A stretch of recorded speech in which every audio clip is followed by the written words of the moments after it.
Short films కూడా నేను cinema స్టాండర్డ్స్తోనే చేశాను. అండ్ మోర్ ఓవర్ ఇంతకుముందు love you two on par with Netflix quality అన్నీ మేము ఎంక్వైరీ చేసాము.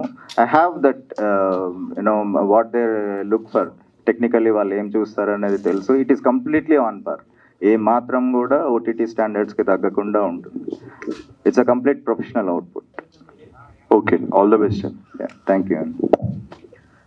హలో, డైరెక్టర్ గారు ఇక్కడండి. సో ఆట సందీప్ గారు ఇందాక మాట్లాడుతూ సో ఎవరిని వదలట్లేదు, కైండ్ ఆఫ్ రేప్ సీన్స్ ఉన్నాయి బయట సొసైటీలో జరుగుతున్నాయని చెప్పారు. సో ఆ వేలో ఏమన్నా మూవీలో ఉంటుందా? అవును సార్, ఉంటుంది. బట్ ఏంటంటే రేప్స్ జరుగుతున్నాయి అది కాదండి కాన్సెప్ట్. ఒక అమ్మాయి ఒక వల్నరబుల్ సిచ్యుయేషన్లోకి కాన్ఫిడెంట్గా, అంటే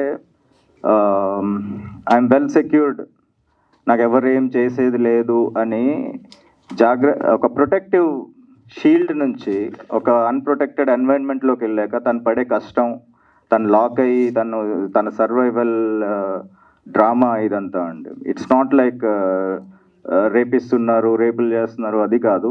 ఆన్ కాంట్రరీ, అమ్మాయిలు ఒక అన్ప్రొటెక్టెడ్ ఎన్వైరన్మెంట్లోకి ఎలా వెళ్తున్నారు, వాళ్ళు just thinking that they are free to go anywhere, అది జాగ్రత్తగా ఉండాల్సిన సిచ్యువేషన్, వాళ్ళు వెళ్తే ఫేస్ చేసే డిఫికల్టీస్, దాన్ని హైలైట్ చేయడం జరిగిందండి. అఫ్ కోర్స్ రేప్ నేపథ్యం ఉన్నా సరే ఇట్స్ నాట్ లైక్ అంత భయపడే విధంగా మెచ్యూర్ విజువల్స్ ఉండవు. చాలా క్రియేటివ్గా చేసాం, చాలా సాఫ్ట్గా చేసాం. అంత డిస్టర్బింగ్ విజువల్స్ అయితే ఉండదు, బట్ మీనింగ్ఫుల్ విజువల్స్ ఉంటాయండి. డైరెక్టర్ గారు సార్, ఇప్పుడు చూసుకున్నట్టయితే ఇది ఆ గ్యాంగ్ రేప్ 3 తీశారు. ఓకే, ప్రజెంట్ సిచ్యువేషన్స్లో అబ్బాయిల మీద ఎక్కువ మర్డర్స్ జరుగుతున్నాయి. అవును సార్. కుక్కర్ మర్డర్ అని, అదేదో చంపేసి రమ్ములో పెట్టారు, ఇంకేదో సెల్ఫీ మర్డర్ అని, ఇలా అంటే ఇలా మర్డర్స్ జరుగుతున్నాయి. ఇలాంటి వాటి మీద ఏమైనా సినిమాలు తీసేది వీలుందా? సార్, కరెక్ట్ పర్సన్ అడిగారు. అంటే ఈ మధ్య నేను చాలా పోస్టులు కూడా పెడుతున్నాను. కాకపోతే వాళ్ళ ఆర్గ్యుమెంట్ ఏంటంటే, ఇంతకాలం మమ్మల్ని చంపేశారు కదా, కొంతకాలం మీరు చావలేరా అంటున్నారండి. I don't know whether it is really saleable argument are not. అది ఎంతవరకు కరెక్ట్ అండి? ఇంత పూర్వం ఎవరో చంపేశారంట అమ్మాయిల్ని, ఇప్పుడు మనం చచ్చేటర్న్ అంట. అది that's how most of the feminist argue. అటువంటి కాన్సెప్ట్తో, అంటే మన దౌర్భాగ్యం ఏంటంటే అలాంటి కాన్సెప్ట్ చేసినా సేల్ అవ్వదండి. అమ్మాయిలకి అన్యాయం జరిగిపోయింది, ఇవి సేల్ అవుతాయి తప్ప అబ్బాయిలకు జరిగే అన్యాయాల పైన చేస్తే కాన్సెప్ట్ సేల్ అవ్వదు, ఏ ప్రొడ్యూసర్ చేయడానికి ముందుకు రాడు. ఇంకోటి ఏంటంటే ఇప్పుడు బ్యాచులర్స్ భయపడుతున్నారు పెళ్లిళ్ళు చేసుకోవడానికి. భయపడాలంటే హనీమూన్ మర్డర్ జరిగింది, ఇంకొన్ని మర్డర్స్ జరుగుతున్నాయి. సార్, ఖచ్చితంగా భయపడాల్సిన సిచ్యువేషనే. నేను ధైర్యం తెచ్చుకుని పెళ్ళిళ్ళు చేసుకోండి అని అనను. భయపడి ఉంటేనే కొన్ని జనరేషన్స్ మ్యారేజ్ అనేది బాయ్కాట్ చేస్తేనే మంచిది. I don't suggest anyone. టిల్లులో డైలాగ్ ఉంటే చూసారా, అమ్మర్స్ ఉంటే అమ్మాయిలు లేరు, అమ్మేసే అమ్మాయిలు ఉన్నారని. కరెక్ట్. భయపడి ఉండి జాగ్రత్తగా ఉండి కొన్ని రోజులు హ్యాపీగా ఉండటం బెస్ట్ అని నేను సజెస్ట్ చేస్తాను. హీరోయిన్ గారు కొంతకాలం వరకు రాంగ్ థింకింగ్ లోనే వెళ్దామండి, పర్లేదు, మన కన్వీనియన్స్. ఇప్పుడు అదే రైట్ థింక్ అనుకుంటా. సో హీరోయిన్ గారు, అంటే ఇందాక ఒక అమ్మాయి చెప్పారు స్టోరీ రిజెక్ట్ చేశాను ఇలాని, అంటే చాలా బోల్డ్గా ఉంది, రిజెక్ట్ చేశారు అని అన్నారు. బట్ మీరు యాక్సెప్ట్ చేయడానికి రీజన్ ఏంటి, అండ్ మీకు కనెక్ట్ అయిన పాయింట్ ఏంటి? మీ పేరు ఏంటండి? రాజేష్ అండి. రాజేష్ గారు, as an actor I wanted to do every character. So నేను ఇండస్ట్రీలో ఉన్నంత వరకు it's my dream to cover all the characters, no matter what it is. So అందుకే నేను యాక్సెప్ట్ చేశాను. అండ్ డెఫినెట్లీ కనెక్ట్ అయిన పాయింట్ ఉంది కాబట్టి యాక్సెప్ట్ చేశాను. అదేంటంటే I don't know, I can't say that. It's I wanted to do this because there is something, అది movie చూసాక మీకు తెలుస్తుంది. డైరెక్టర్ గారు ట్రైలర్ చాలా బాగుంది యాక్చువల్లీ. అంటే గ్యాంగ్ రేప్ అన్నారు కానీ హియర్ సార్ హియర్ చెప్పండి. సో అంటే ట్రైలర్లో చూసుకుంటే ఎక్కడ మనకు గ్యాంగ్ రేప్ అలా కనిపించలేదు. ఇదే డ్రగ్స్కి సంబంధించి ఆ కైండ్ ఆఫ్లో అనిపిస్తుంది అనమాట. సో ఏంటి ఆ గ్యాంగ్ రేప్ అనడానికి ఆ స్టోరీకి రిలేటెడ్ ఏంటి ఉంది సార్? మొదటి నుంచి కూడా ఇది గ్యాంగ్ రేప్ కాదండి, క్లియర్గా ఆ గ్యాంగ్ రేపు టుమారో నెక్స్ట్ డే. దీని పేరు కొంచెం ట్రికీగా పెట్టాము. గ్యాంగ్ రేప్ నేపథ్యం ఉన్నా సరే the story has never been about gang rape. First పార్ట్లో కూడా ఒక గ్యాంగ్ రేప్ అటెంప్ట్ ఉంటుంది, కానీ స్టోరీ ఏంటంటే ఆ అటెంప్ట్ చేసిన గ్యాంగ్ నెక్స్ట్ డే ఆ అమ్మాయికి ఏ విధంగా వాళ్ళలో పరివర్తన చెంది ఎలా హెల్ప్ చేశారు, ఏ విధంగా సహాయపడ్డారు, ఆ గ్యాంగ్ రేపు ఆ అమ్మాయి కోసం ఏం చేశారు అనేది రియలైజేషన్ స్టోరీ. అలానే నెక్స్ట్ పార్ట్ కూడా ఆ గ్యాంగ్ వాళ్ళే కిడ్నాప్ చేసిన అమ్మాయిని నెక్స్ట్ డే ఆ అమ్మాయికి ఏ విధంగా సహాయపడ్డారు. ఇది కూడా ఈ గ్యాంగ్ రేపు ఎలాంటి సిచ్యువేషన్ని ఫేస్ చేశారు, ఎలాంటి పనిష్మెంట్ని ఫేస్ చేశారు అనేది టైటిల్ మీనింగ్ అండి. ఇట్స్ నాట్ ఆ గ్యాంగ్ రేప్ కాదు, ఆ గ్యాంగ్ రేపు REPU. డైరెక్టర్ గారు ఇప్పుడు ఆలు మారుస్తూ వచ్చారు. అంటే 1, 2, 3లో పైన అక్కడేమో ఆ రాశారు, ఇక్కడేమో ఏ రాశారు, ఇక్కడేమో దీనికి అసలు మీనింగ్ ఏంటండి? ఆ అమ్మాయి అంటే ఈ స్టోరీలో ఇందాక మీరు చూసే ఉంటారు ట్రైలర్లో, అమ్మాయి she's a call girl which trades her body for money. So అలా సింబాలిక్గా పెట్టాము. డబ్బుల కోసం తనని అవైలబుల్గా పెట్టిన ఒక క్యారెక్టర్, కాల్ గర్ల్ క్యారెక్టర్ అనొచ్చు. సో దానికోసం సింబాలిక్గా పెట్టామండి. సందీప్ గారు అంటే రిజెక్ట్ చేశారు, ఓకే. ఈ 3కి మీ సపోర్ట్ ఏ విధంగా ఇచ్చారు? అంటే నాకు తెలిసి అయితే 3కి ఫస్ట్ యోగి అందరూ ఫ్రెండ్స్ అండి. సపోర్ట్ అంటే లైక్ ఫైనాన్షియల్గా అదేం చేయలేదు. ఇప్పుడు ఇది ఈవెంట్కి రావడమే నా సపోర్ట్, అంతే, అంతకు మించి ఇంకేం లేదు. దట్ ఈస్ వాట్ లైక్ తనకి ఇచ్చే నేను బెస్ట్ సపోర్ట్. అండ్ వాళ్ళు ఆబ్వియస్గా వాళ్ళు ఏమున్నా కూడా I share it on my Instagram and Facebook, YouTube, everywhere. నాక్షియస్ నాక్స్ గారు ప్రొడ్యూసర్ గారు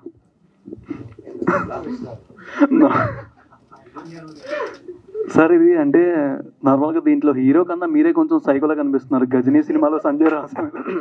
అదే ఆ విషయం ఇప్పుడు అందరూ ముందు చెప్పారు, భయ్య ఈ డైరెక్టర్ సాఫ్ట్ కనపడతాడు, అంత సాఫ్ట్ కాదన్నారు. 4 సంవత్సరాల నుంచి చూస్తున్నా ఏముందిలే అనుకున్నాను. అది నా క్యారెక్టర్ కాదు, ప్యూర్లీ డైరెక్టర్ విజను. అదంతా డైరెక్టర్ అండి. సినిమా అంటేనే డైరెక్టర్, క్యారెక్టర్లు కావు. అది ఆట సందీప్ అన్న. హాయ్ భయ్య, బాగున్నారా? బాగున్నానన్న. అన్న మీ నుంచి నెక్స్ట్ ఇంకా మంచి మాస్ మూవీ ఎప్పుడు ఎక్స్పెక్ట్ చేయొచ్చు డాన్స్తో కలిపి? అంటే మామూలుగా కొరియోగ్రఫీ అయితే చేస్తున్నాను ఇప్పుడు. అంటే మీరు హీరోగా తెలీదు నాకు. అంటే ఇప్పుడు మామూలుగా ఏదైనా మంచి వస్తే కనుక చేస్తున్నా, అంటే నేను చేయగలిగే బార్డర్లో ఉంటే చేస్తున్నాను. అపార్ట్ ఫ్రమ్ దట్ అయితే కొరియోగ్రాఫర్గా కొంచెం ఒక మంచి సినిమాలో ఒక 4-5 లైన్ టార్గెట్ పెట్టుకున్నా. As of now Vyjayanthi movies నడుస్తుంది ఇప్పుడు నాకు. సో అది కంప్లీట్ అయిపోయింది. అండ్ ఇంకొక 2 సినిమాలు రిలీజ్కి ఉన్నాయి. ఇది అయిపోతే ఇక నెక్స్ట్ కమింగ్ అప్ ఒక మంచి ఏమన్నా వస్తే కనుక తప్పకుండా చేస్తాను. యాక్చువల్లీ యోగికి నాకు ఒక మంచి ప్రాజెక్ట్ అంటే ఒక స్టోరీ డిస్కషన్ ఉంది మా ఇద్దరికి. సో డోంట్ నో అది ఎంతవరకు వెళ్తుంది ఏంటి అనేది ఒక ప్రొడ్యూసర్తో డిస్కషన్ జరుగుతూ ఉన్నది. జరిగితే వెల్ అండ్ గుడ్ అట్లా. ఓకే, థ్యాంక్ యూ అన్న. డైరెక్టర్ గారు అమ్మా. హాయ్ అండి, this is Rani. First of all ఏదైనా బోల్డ్ కంటెంట్ చెప్పేటప్పుడు నిజంగానే అందులో ఒక మెసేజ్ ఉంటుంది, మెసేజ్ ఓరియంటెడ్ మూవీ అయ్యి ఉంటుంది. బట్ ఆడియన్స్ అనేవాళ్ళు ఈ బోల్డ్ కంటెంట్ని ఎంతవరకు యాక్సెప్ట్ చేస్తారు అని మీరు అనుకుంటున్నారు? బోల్డ్ ఈజ్ సేయింగ్ ట్రూత్ కదండి. భయపడకుండా, మొహమాట పడకుండా నిజాన్ని చూపించడం, దట్స్ వాట్ బోల్డ్ మీన్స్. అది ఇప్పుడు ఈ జనరేషన్ యాక్సెప్ట్ చేసే వేవ్ లెంత్లోనే ఉన్నారని నా గట్టి నమ్మకం. ఏదో అంటే ఏదో లేని ఎమోషన్స్ని, కుదరని మొరాలిటీస్ని చూపించే కంటే రియాలిటీని నలుగురి మధ్యలో ఏం జరుగుతుంది, నా చుట్టూ ఏం జరుగుతుంది అది చూపిస్తేనే నాకు నచ్చుతుంది ఇప్పుడు జనరేషన్ కానీ నా గట్టి నమ్మకం.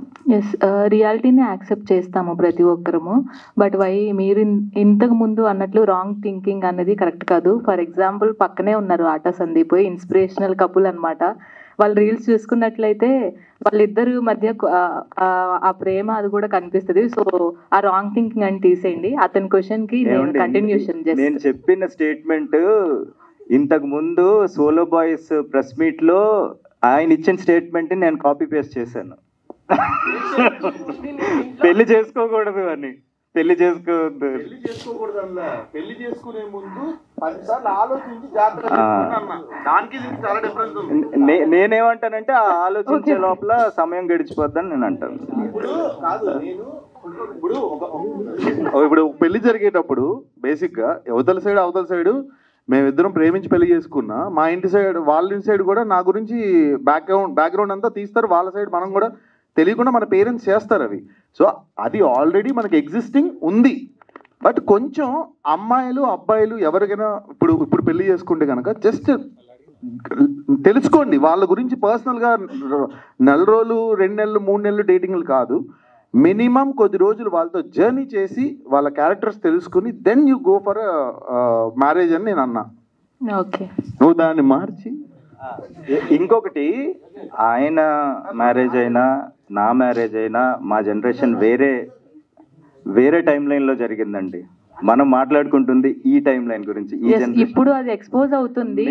we don't have any complaints about our marriage, our wives, because ఆ జనరేషన్ వేరు, మా టైం వేరు.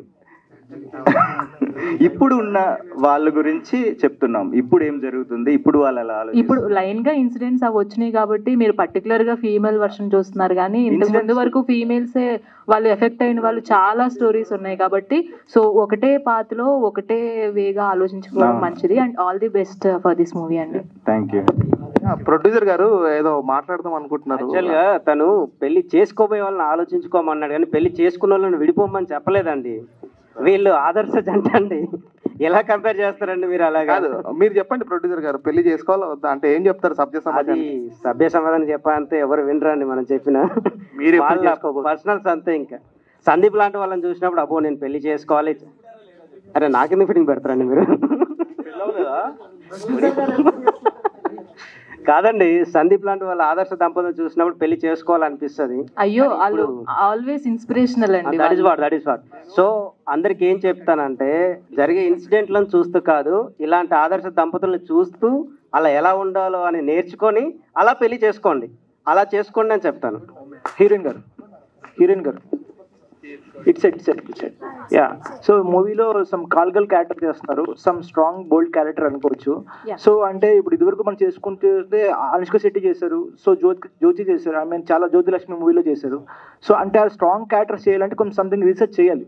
సో వాళ్ళ బాడీ లాంగ్ కావచ్చు అట్లా. అంటే ఈ మూవీలో మీ అబ్యూజింగ్ ఉమెన్ ఉంది, సో ఎటువంటి రీసెర్చ్ చేశారు ఈ క్యారెక్టర్ కోసం మీరు?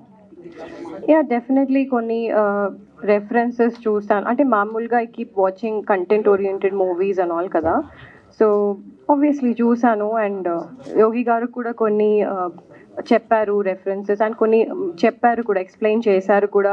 దిస్ ఇస్ వాట్ హ్యాపన్స్ అంటే ఆ call girl what she feels. అంటే ఆమె చాలా బోల్డ్ ఉంటుంది, ఆమెకి ఏమీ ఫీలింగ్స్ ఉండదు, she only bothered about money. So అలాంటివి. So he has told me in details అనమాట. సో సీన్లో చూస్తే ఒక సీన్లో మీరు మనీని సంథింగ్ నోట్లో పెట్టుకుంటున్నారు, ఏంటది అంటే మనీ గురించి? దేనికి? యాక్చువల్లీ మనీ గురించి ఎందుకంటే like end of the day నా దగ్గర ఆ సిచ్యువేషన్ లో ఏం లేదు మనీ తప్ప. So I'm eating money to fill my stomach. Okay, డైరెక్టర్గా సో జనరల్గా సొసైటీలో రేప్ సీన్స్ జరుగుతున్నాయి, అది అవునని కాదన్నా రోజు జనరల్గా అవి ఖండిస్తాం తప్ప జరుగుతున్నాయి. కానీ ఇట్లాంటి థీమ్ని మీరు ఫెమిసైడ్ థీమ్ అంటారు దీన్ని, సంథింగ్ ఉమెన్ని తీసుకెళ్ళి అలా ఎలాగా చేయడం అది. సో ఇటువంటి సీన్స్ చేయడం వల్ల ఎక్స్ప్లాయిట్ అవుతుంది కదా, ఇంకా వైలెన్స్ అనేది ఎక్స్ప్లాయిట్ అవ్వచ్చు కదా. ఖచ్చితంగా నేను అదే చెప్తానండి. చాలా మంది టీవీలో ఎక్కడో ఏదో జరిగితే సోషల్ మీడియాలో పోస్ట్ చేస్తే దీని గురించి టీవీలో వేయలేదు, అది వేస్తే ఏమొస్తుందండి? ఒక సైకలాజికల్ గా ఒకటి ఉంటదండి, ఇన్స్పిరేషనల్ క్రైమ్ అని ఉంటది. అది టీవీలో చూసి ఓహో ఈ అంటే నాలానే 10 మంది కనిపిస్తుంది అనమాట, నేను ఒక్కడనే ఆడ్ మ్యాన్ అవుట్ కాదనమాట అని అనిపించి వాళ్ళ ఇన్స్పిరేషన్ వాళ్ళ ఫీలింగ్స్కి జస్టిఫికేషన్ దొరుకుతుంది. సో ఇన్స్పిరేషనల్ క్రైమ్ అంటారు. ఇప్పుడు జరుగుతున్నది కూడా అదే. ఏది హస్బెండ్స్ని మర్డర్ చేయడం. ఓహో అందరూ చేస్తున్నారు, ఇది ఏం తప్పు, అందరికి ఇలానే అనిపిస్తుంది అనమాట, అందరూ ఇలానే హెరాస్ అవుతున్నారు, so killing can be justified అని ఇన్స్పిరేషనల్ క్రైమ్స్ అనేవి జరుగుతున్నాయి. ఇది చూపించడం వల్ల నేను ఆ రేప్ని హైలైట్ చేయట్లేదండి. ప్రొటెక్టివ్గా ఎలా ఉండాలి, అమ్మాయిలు ఏం కాదులే అంటే కొన్ని సిచ్యువేషన్స్లో మేబీ పార్టీస్ కావచ్చు, ప్రైవేట్ లొకేషన్స్కి కావచ్చు, ఈ థాట్ అంటే అర్ధరాత్రులు తిరిగితేనే స్వాతంత్రం వచ్చినట్టు ఈ థాట్ నుంచి కొంచెం బయటకు వచ్చి ప్రొటెక్టివ్ ఎన్వైరన్మెంట్లో ఉండటం కరెక్ట్. అంటే మన పెద్దవాళ్ళు కానీ శ్రేయోభిలాషులు కానీ ఎందుకు ప్రొటెక్ట్ చేస్తారు, అది పొసెసివ్నెస్ కాదు, అది ప్రొటెక్ట్ చేయడం అనేది అర్థం చేసుకోవాలన్నది మనం చూపించాం. నాట్ క్రైమ్ని హైలైట్ చేయలేదు. ప్రొటెక్టివ్గా లేకపోతే ఎలాంటి సిచ్యువేషన్స్లోకి వెళ్ళే అవకాశం ఉంది అనేది హైలైట్ చేశాం. ఓకే, ఆట సందీప్ గారు. యా, సో దీంట్లో గ్యాంగ్ మూవీలో ఫస్ట్ పార్ట్ 1, 2 చేశారు కదా, 3లో వచ్చేప్పటికి రిజెక్ట్ చేస్తా అన్నారు. సంథింగ్ అంటే అబ్యూసివ్ కంటెంట్ ఉండడం వల్లే మీరు రిజెక్ట్ చేశారా? అబ్యూజివ్ అని కాదు. ఫస్ట్ ఏంటంటే కంటెంట్ లేకంటే నార్మల్గా ఒక తను చెప్పిన లైన్ ప్రకారంగా నాకు అనిపించింది. యాక్చువల్లీ ఇది వేరేది ఉండే మా ఇద్దరికి, వేరే ఒక టాపిక్ ఉండే మా ఇద్దరి మధ్యలో, అది ఇప్పుడు చెప్పలేను నేను. సో అది చేయాలనుకున్నాం ఫస్ట్. నాకు దాని మీద ఉన్నది కంప్లీట్గా, అది దాని మీద మేము చాలా హోంవర్క్ చేసాము, చాలా మాట్లాడుకున్నాము, అది చెయ్యాలి. అండ్ ఎస్పెషల్లీ దీని దగ్గరకు వచ్చేసరికి ఏంటంటే నాకు కొన్ని పాయింట్స్లో ఐ కాంట్ ఆ స్టెప్ ఇన్ అవ్వలేను, దానికి అది దాటి వెళ్ళలేను. సో అందుకని చెప్పేసి అక్కడ ఆగిపోయాను నేను, అంతే. అంతకు మించి టూ మచ్ ఆఫ్ అబ్యూజివ్ అని కాదు. ఇప్పుడు వాళ్ళు సినిమా ఎలా చేశారు, నేను కూడా ఇంకా సినిమా చూడలే, కానీ ట్రైలర్ చూసా. ట్రైలర్ నాకు కట్ చేసిన తర్వాత పంపించాడు, చాలా బాగుంది యోగి అని చెప్పా. కంటెంట్ వైజ్గా చాలా చాలా బాగుంది, ఎక్సలెంట్గా ఉందని చెప్పాను. ఇంకా అంతే తప్ప వేరే ఇంకా అందులో ఏదో ఉందని అట్లా అయితే కాదు. ఓకే, బిగ్ బాస్కి వెళ్ళే అవకాశం ఉంది, బ్రైన్ రిలీజ్ అవుతుంది కదా? లేదు, ఆల్రెడీ వెళ్ళొచ్చింది కదా బై. అంటే మళ్ళీ నెక్స్ట్ టైం మళ్ళీ అంటే యాజ్ ఆఫ్ నౌ అయితే లేదు, బట్ చెప్పలేను. బట్ ఒకటి ఏంటంటే ఐ లవ్ బిగ్ బాస్. అక్కడికి వెళ్ళి చాలా నేర్చుకున్నా, ఎలా ఉండాలో, ఎలా తినాలో. అదే మనం ఎక్కడైనా కూడా ఒక సినిమా చూసినా కూడా ఏదో ఒకటి నేర్చుకుంటాం కాబట్టి, సో అక్కడికి వెళ్ళి అయితే మాత్రం బిగ్ బాస్కి వెళ్ళి 100% చాలా చాలా వాల్యూస్ నేర్చుకున్నాను నేను.